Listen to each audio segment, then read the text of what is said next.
Corona के इलाज की बहुत ही अच्छी एक्सपर्टीज हासिल कर ली है। वो ज्यादा से ज्यादा जीवन बचा रहे हैं। आज हमारे पास बड़ी मात्रा में पीपीई किट्स हैं, लैब्स का बड़ा नेटवर्क है और हम लोग टेस्टिंग की सुविधा को निरंतर बढ़ा रहे हैं। साथियों, देश ने कोरोना के खिलाफ अब तक बहुत मजबूती से और बहुत धैर्य से लड़ाई लड़ी है। इसका श्रेय आप सभी को, सभी देशवासियों को ही जाता है।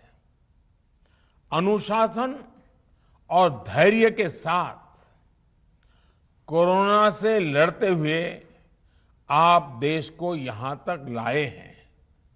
मुझे विश्वास है, जन भागीदारी की ताकत से हम कोरोना के इस तूफान को भी परास्त कर पाएंगे। आज हम अपने चारों ओर देख रहे हैं कि कैसे कई लोग, कई सामाजिक संस्थाएं जरूरतमंदों तक मदद पहुंचाने में दिन रात जुटे हैं। दवाई पहुंचाना हो, खाने या रहने की व्यवस्था करनी हो, लोग पूरे मनोयोग के साथ काम कर रहे हैं। मैं इन सभी के सेवा भाव को आदरपूर्वक नमन करता हूं और देशवासियों से अपील करता हूं कि अधिक से अधिक मात्रा में इस संकट की घड़ी में देशवासी आगे आएं और जरूरतमंदों तक मदद पहुंचाएं। समाज के पुरुषार्थ और सेवा के संकल्प से ही हम ये लड़ाई जीत पाएंगे। मेरा युवा साथियों से अनुरोध है कि वो अपनी सोसाइटी में, मोहल्ले में, अपार्टमेंट्स में छोटी छोटी कमेटियां बनाकर कोविड अनुशासन पालन करवाने में मदद करें। हम ऐसा करेंगे तो सरकारों को न कभी कंटेनमेंट जोन लगाने की जरूरत पड़ेगी, न कर्फ्यू लगाने की जरूरत पड़ेगी और लॉकडाउन का तो सवाल ही नहीं उठता है, आवश्यकता ही नहीं पड़ेगी।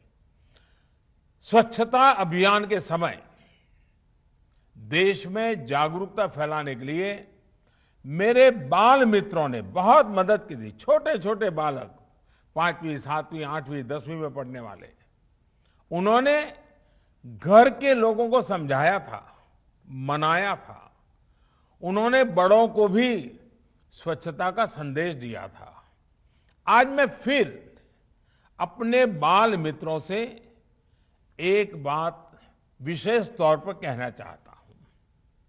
मेरे बाल मित्र, घर में ऐसा माहौल बनाइए कि बिना काम, बिना कारण घर के लोग घर से बाहर न निकले। आपकी जीत बहुत बड़ा परिणाम ला सकती है।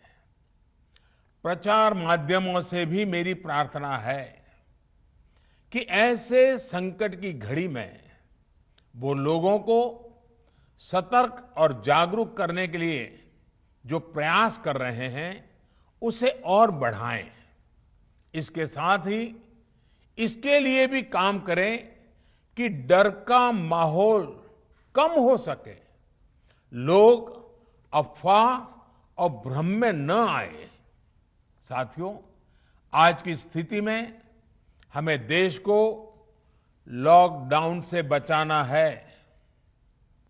मैं राज्यों से भी अनुरोध करूंगा कि वो लॉकडाउन को अंतिम विकल्प के रूप में ही इस्तेमाल करें।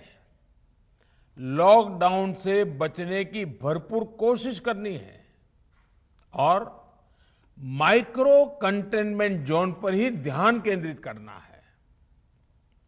हम अपनी अर्थव्यवस्था की सेहत भी सुधारेंगे और देशवासियों की सेहत का भी ध्यान रखेंगे। साथियों, आज नवरात्रि का आखिरी दिन है। कल रामनवमी है और मर्यादा पुरुषोत्तम श्री राम का हम सभी को यही संदेश है कि हम मर्यादाओं का पालन करें।